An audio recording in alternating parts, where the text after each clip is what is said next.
Hello guys, welcome back to my YouTube channel. तो हो चुके हैं रात का टाइम और घड़ी में बज चुके हैं 10:15 हो गए हैं घड़ी में गाइस। और यहाँ पे देखिए आज मम्मी क्या बना रही है खाने में।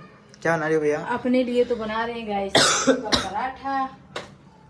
वो भी देखिए यहाँ पे गर्मा गर्म। आज तो मम्मी आलू के पराठा अकेले अकेले खाएंगी। अब हमारी फैमिली सोचेगी कि दीदी अपने लिए आलू का पराठा बना रही है, बच्चे लोग क्या खाएंगे। बात तो सही है, सोचेंगे।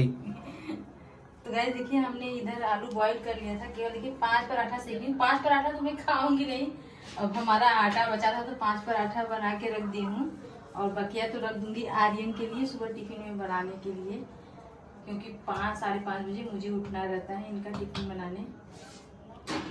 तो गाइस आज है बुधवार है, आपको पता है कि बच्चे लोग को नॉनवेज पसंद है। मैं अपने घर में नॉनवेज नहीं बनाती हूँ, तो बगल वाली भाभी जो है ना कि वो क्या बोली कि अरे जब भी बनाती हैं गाइस, जब बनाती हैं तो ये लोग को जरूर पूछती हैं, कुछ भी बनाती हैं आर्यन आरो को जरूर पूछती हैं कि बच्चे लोग को दे दो खाने के लिए।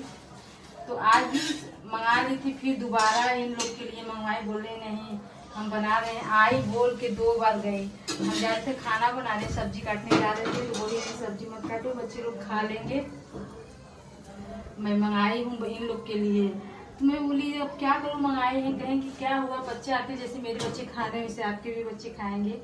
तो मैं आलू बॉयल की थी, आज उबाल के आलू टमाटर का सब्जी बनाने वाली थी, लेकिन मैं सब्जी नहीं बनाई। फिर मैं बोली क्या कि जीरा भूज के मिर्चा कतर ली, उसमें धनिया, इसमें इसका पूरन बना ली। आज भूज के नहीं बनाई, वैसे ही बनाई हूँ। तो हमको थोड़ा सा मैं इन लोग के लिए रोटी बना देती हूँ और अपने लिए पराठा सेक लेती हूँ। तो ऐसी यही बात है। और अगर उसको सामने से आके बोले ना अच्छा नहीं लगता है ना, होता है थोड़ा सा पास आस पड़ोस में रहो तो अपना व्यवहार थोड़ा बना के रखते, जब भी अगर से कुछ भी होगा तो पड़ोसी ही काम आएंगे। तो यही बात है, इसके लिए हम इन लोग के लिए ना इधर देखिए एक्स्ट्रा हमने आलू बॉईल किया था कुकर में, इधर साइड में रख दी हूँ गाइस। तो हमारा ब्लॉग स्टोरी कैसा लगा गाइस, आप लोग हमारे चैनल पे नए हैं तो प्लीज़ हमारे चैनल को प्लीज़ सब्सक्राइब करिए गाइस। अपने पूनम दीदी को थोड़ा सपोर्ट तो करिए। हमारा फेसबुक आईडी प्लीज़ गाइस आप लोग से रिक्वेस्ट है कि मैं फेसबुक पे भी वीडियो अपलोड करती हूँ, पूनम जायसवाल 3133। अगर 3133 नहीं समझ में आ रहा है तो 3133, तो इस पे आप जाइए, उसको फॉलो करिए गाइस, प्लीज़ आप लोगों से रिक्वेस्ट है। The next day. Hello guys, good evening. शाम के समय हो गए हैं। जैसा कि आजकल हम घर का कुछ भी ब्लॉग शूट नहीं कर रहे हैं गाइस, कुछ इच्छा ही नहीं कर रहा है। कभी कभी आर्यन रहते हैं, थोड़ा बहुत कर लेते हैं। और इधर देखिए मेरे सर में भी बहुत ज़्यादा पेन हो रहा है। जब से हम थोड़ा सा स्टोरी शेयर करने लगे हैं, वो तो थोड़ी चीज़ें आप लोगों से बातें शेयर कर लेती हूँ, तो हमें जब थोड़ा सा शेयर करती तो मुझे पूरा याद आ जाता है कि कैसे कैसे क्या हुआ था। इतना पूरा ऐसे ऐसे से पूरा एकदम टपक रहा है। दवा खाई, दवा खा के लेटी थी तो मैं सोच रही थी कि ब्लॉग शूट कर लेती हूँ। जब हम इस प्लेटफॉर्म पे हैं तो हमें ये भी तो बता, जहाँ तक कि हमने 5 दिन हॉस्पिटल में एडमिट थे गाइस, उस दिन के उस इतना तक ब्लॉग शूट करके फिर उसके बाद आप लोगों से शेयर की थी। अब जब उनको दूसरे हॉस्पिटल में रेफ़र किया गया तो गाइस उस समय क्या हुआ, कैसे हुआ, कैसे नहीं हुआ, आप लोग इसमें तो एकदम पूरी हालत मेरी ख़राब हो जाएगी। लेकिन जो बताने लायक रहेगा गाइस वही चीज़ आप लोगों से शेयर करूँगी। तो गाइस 5 दिन जब भदोई में एडमिट थे तो वहाँ भी पूरे बॉडी में उनके रिएक्शन हो गया, फिर दाना हो गया, पीलिया कमी नहीं हो रहा था। 11 बजे रात को उनको रेफ़र किया गया कि लेके जाओ कहीं बड़े हॉस्पिटल में लेके जाओ। तो रात को 11-11:30 बजे फ़ोन आता है। दीपक भाई उस समय साथ में थे, कंटिन्यू दीपक भाई मेरे हस्बैंड के साथ हॉस्पिटल में रहते थे। तो 11:30 बजे उनको लेके गया बनारस के BHU हॉस्पिटल में। तो गाइस BHU हॉस्पिटल में रात भर जिस पे पेशेंट को लिटाया जाता है उस पे वो लेटे हुए थे, मतलब रात भर लेके BHU लेके गए। वहाँ वार्ड नहीं मिल रहा था। बहुत परेशानी में सब लोग इतना परेशान थे, मम्मी पापा, मेरे सास ससुर, दीपक भाई, मेरे चाचा, ये सब लोग लेके गए। जब सुबह वार्ड मिला 8वें फ्लोर पे, तब फिर जाके थोड़ा सा रिलैक्स हुआ। वार्ड मिलने के बाद गैस अप्रैल का महीना धीरे धीरे बीतता चला गया। उसी में भाई की शादी थी, भाभी का विदाई, घर का, मतलब कुछ भी नहीं समझ में आता था। बस मेरी, अब सोचिए, एक तरफ घर का शादी, दूसरे तरफ दामाद एडमिट, बेटी, एकदम पूरा सब लोग टेंशन में थे। हमारे घर में सोचिए कि जब से आर्यन के पापा एडमिट थे गाइस, हमारे मायके में समझ लीजिए कि किसी के चेहरे पे खुशी नहीं थी। 1 महीना daily up down Banaras BHU hospital में आना जाना। अप्रैल मई में कितना गर्मी रहता है गांव में, आप लोग समझ ही सकते हैं। उसी में बाइक से आना जाना, मैं भी आती थी, मेरे फैमिली में सब लोग जाते थे गाइस, सब लोग जाते थे। डेली खाना लेके जाना आना, मेरे यहाँ से, मेरे मायके से ही जाता था, कोई ना कोई आता जाता रहता था। मैं भी, मेरा आरओ बहुत छोटा था गाइस। मेरे आर्यन का मेरे हस्बैंड को बहुत ये लगता था कि मैं हॉस्पिटल में रुकूं। मेरे सास ससुर ऑलरेडी हॉस्पिटल में उनके साथ रहते थे, दीपक भाई रहते थे, और अलाउ भी नहीं था कि इतने लोग को लेके वहाँ हॉस्पिटल में रहे। और आरओ 3 साल का था गाइस, बहुत छोटा था। डॉक्टर जब भी लेके जाती थी मैं, तब डॉक्टर मुझे बहुत बोलने लगते थे, मतलब चिल्लाने लगते थे। ऐसा 4 लोगों के सामने चिल्लाने लगते थे कि यहाँ आ रही हो, बीमारी लेके जाओगे घर में, छोटे बच्चे को क्यों, क्योंकि जानते हैं इन्फेक्शन वायरल बहुत उस समय चल रहा था। बच्चे लोग को एकदम अलाउड नहीं था। जब भी लेके जाती थी 4 बार सुनने को मन करता था, लेकिन हमें भी अच्छा बिल्कुल नहीं लगता था। और बच्चे छोटे थे, मैं लेके उनको हॉस्पिटल में लेके रह भी नहीं सकती थी। गर्मी की धूप में बाइक से जाना आना, एकदम तपते धूप में जब बाइक से आरओ को लेके जाती थी, पूरा सीट एकदम गर्म हो जाता था, पूरा बॉडी एकदम गर्म हो जाता था। गर्मी का महीना था, आने जाने में काफ़ी समय लगता है। बाइक से 1 घंटे जाना, 1 घंटे आना। और गाइस जब वहाँ बीएचयू एडमिट हुए, आप लोग को नहीं पता है, लेकिन हम जानते हैं कि वहाँ बीएचयू में जब एडमिट हो गए गाइस, वहाँ ट्रीटमेंट चालू हो गया। वहाँ के भी डॉक्टर कुछ नहीं पकड़ पाए, क्योंकि ऐसा टेस्ट वहाँ होता था। ऐसा कौन सा टेस्ट नहीं हुआ वहाँ पे कि हालत एकदम, मेरे सामने कई टेस्ट हुआ, जानते हैं, इंडोस्कोपी और कौन कौन सा टेस्ट, बहुत हार्ड टेस्ट हुआ। डेली केवल वहाँ टेस्ट के, और डेली उनके हाथों से ब्लड निकाले जाते थे टेस्ट के लिए, डेली ब्लड। फिर उसके बाद सुबह शाम डॉक्टर आते थे देखने के लिए। बहुत, मतलब दवा से इतना हो गया था कि एकदम परेशानी। गाइस सोचिए कि हॉस्पिटल में रहना बहुत, एक दिन अगर जाओ तो लोगों को कितना खलता है। 5 दिन उधर हॉस्पिटल में, 1 महीने से ऊपर बीएचयू हॉस्पिटल में। लेकिन दीपक भाई साथ नहीं छोड़े, सास ससुर साथ में थे, क्यों, और बच्चे हमारे छोटे थे गाइस। हम ये सब कैसे करते, डॉक्टर भी बहुत डांटते थे, बोलते थे। मेरा बहुत मन करता था जाने के लिए, लेकिन आरओ की वजह से मैं रुक नहीं पाती थी। लेकिन दूसरे तीसरे मैं डेली जाती थी, कोई आता जाता था तो मैं ज़रूर जाती थी। लेकिन वहाँ भी बहुत ज़्यादा पैसे खर्च हो गए। गैस हॉस्पिटल में जाओ तो कैसे कैसे सब मैनेज होता है, वो तो भगवान ही जानते हैं। और हम मिडिल क्लास वालों के पास इतना पैसा नहीं था। हमारा कुछ आर्थिक स्थिति पहले से भी खराब हो गई थी, बहुत ज़्यादा ऊपर लोड भी हो गया था। अब ये सब चीज़ें तो मैं आप लोगों से शेयर नहीं की हूँ किसी भी ब्लॉग में, लेकिन हम मिडिल क्लास वालों को हर एक चीज़ देखना पड़ता है, अपना घर परिवार, उतना बजट नहीं रहता है। बजट के हिसाब से इंसान काम करता है, लेकिन जब हॉस्पिटल का जब इंसान मुंह देखने लगता है ना, तो पैसे की बहुत तंगी आती है गाइस। उस सिचुएशन में कैसे सब हुआ, ऋण कर्ज ही लेके हुआ गाइस।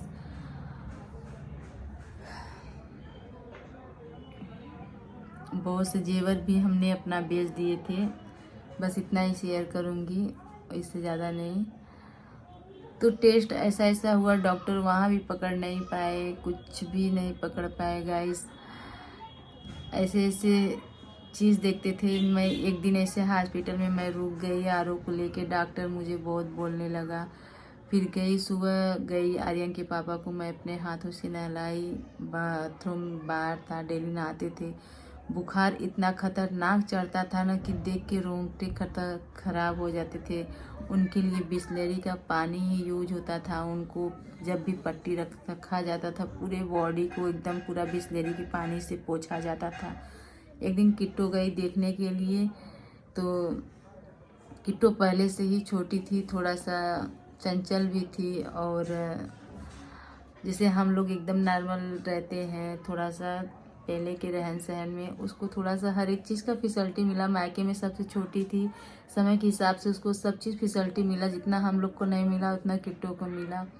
तो एक दिन जब किट्टो हॉस्पिटल देखने गई तो मेरे पति को बहुत तेज़ बुखार चढ़ा था उस समय, और पूरा इन्फेक्शन पूरा फिर से शरीर में वहाँ हो गया था। वहाँ जब इन्फेक्शन हो गया था तो उनको लगा क्या कि किट्टो आई है, वो मुझे छुएंगी नहीं। लेकिन किट्टो गई, पूरा उनका बॉडी पोंछी अपने जीजा का अपने हाथों से। फिर उसके बाद पैर क्या दवाई। तो बाद में मुझसे बोलने लगे, मैं नहीं सोचा था कि किट्टो ऐसा करेगी। किट्टो को सब हेलो हेलो बोलते हैं, आपको पता है, आप लोग को ब्लॉग में पता ही होगा। उसके जीजा कह के रोने लगे, कहें कि हम नहीं जानते थे, और हमारी नई भाभी आई थी यहाँ से, कैसे उनका विदाई हुआ कैसे नहीं। वो भी अपने पापा के साथ विदाई यहाँ से हमारे मायके से, उनका जब विदाई हुआ उनके मायके के लिए, तो पहले वो अपने मायके नहीं गई, पहले गई आर्यन के पापा को हॉस्पिटल में देखने। उसी गाड़ी से मम्मी भी हॉस्पिटल में गई, उनके पापा गए, सब लोग देखने। देख के हॉस्पिटल में बहुत खुश हुए गाइस। मतलब उनको ये लगता था कि देखो हमारी सरहज मुझसे मिलने आई है। उनके अंदर इतनी खुशी थी, अगर से आज वो होते ना, आज हम लोग की ज़िंदगी कहाँ से कहाँ होती।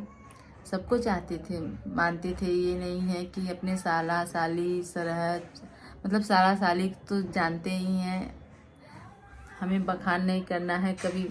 किट्टू भी अपने मुंह से कभी अब तो ब्लॉग नहीं करती, सोचती है दीदी बनाती हैं तो अपने ब्लॉग में बोले।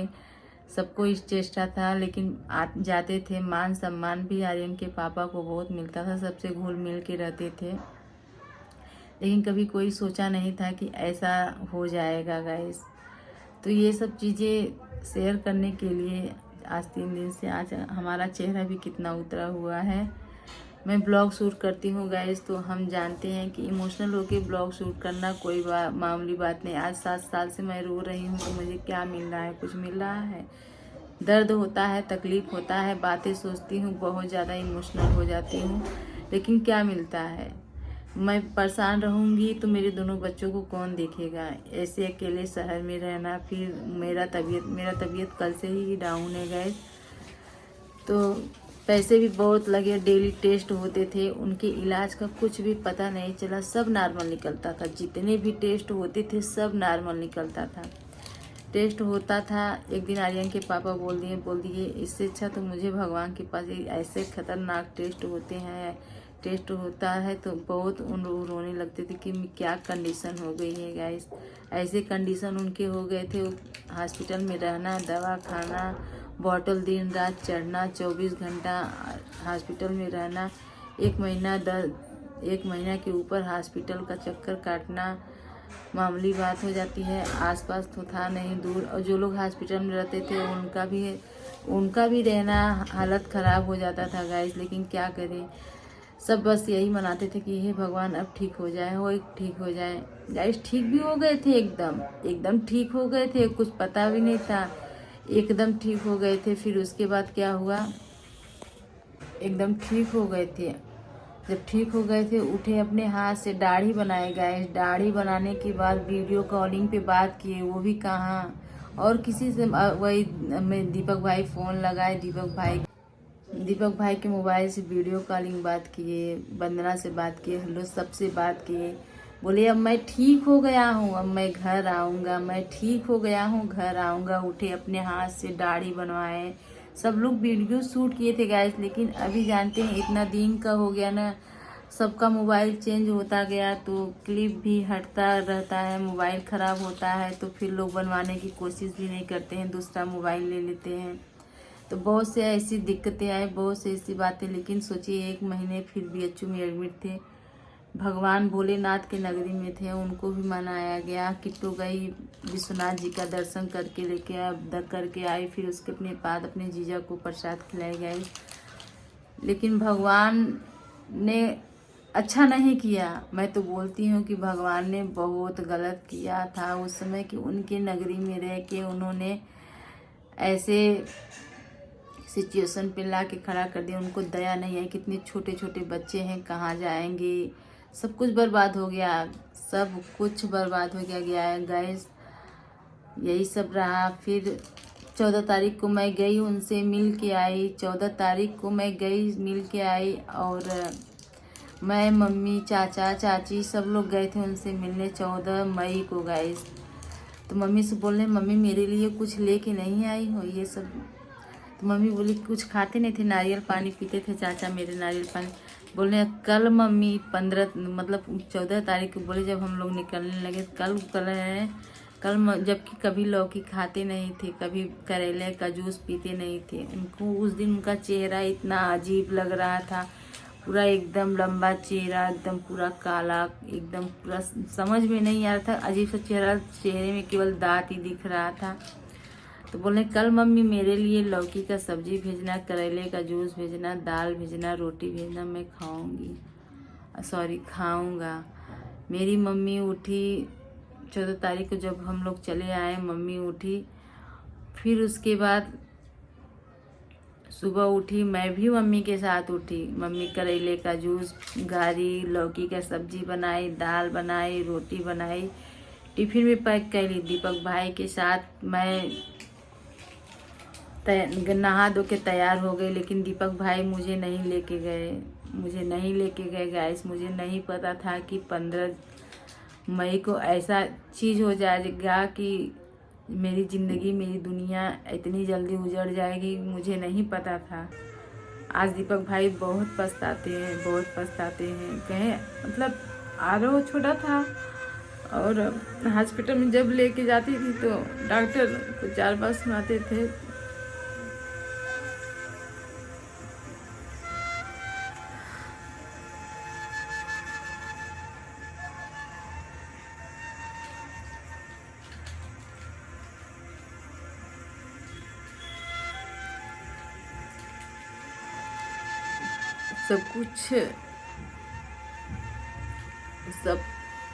सब कुछ बना के मम्मी रख दी, टिफिन भी तैयार हो गया, मैं भी तैयार हो गई, लेकिन दीपक भाई मुझे नहीं लेके गए, क्योंकि ऐसा कुछ था ही नहीं। एक लास्ट टेस्ट था उसी दिन 15 मई को सुबह 10 बजे गाइस टेस्ट था,